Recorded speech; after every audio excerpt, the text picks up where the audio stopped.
I'm replacing my cracked screen protector, and the first thing to do is to take off the old one, just using a razor blade. And this should release all the adhesive.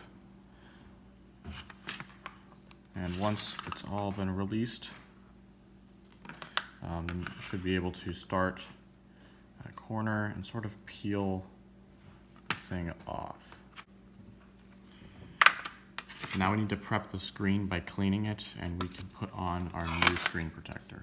I'm using just a little bit of rubbing alcohol and a very fine cloth to make sure the screen is completely free of fingerprints or smudges or dirt.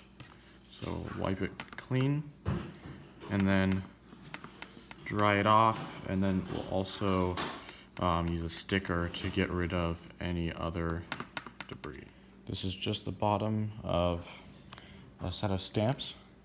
I'm going to use this to get rid of anything else left on the screen.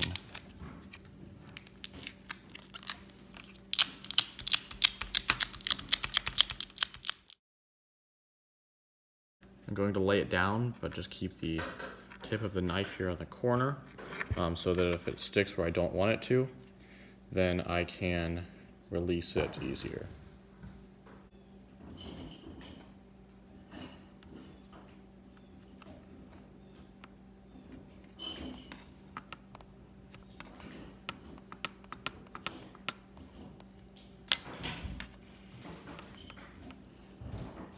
I think it's pretty straight, and I can take off this top protector.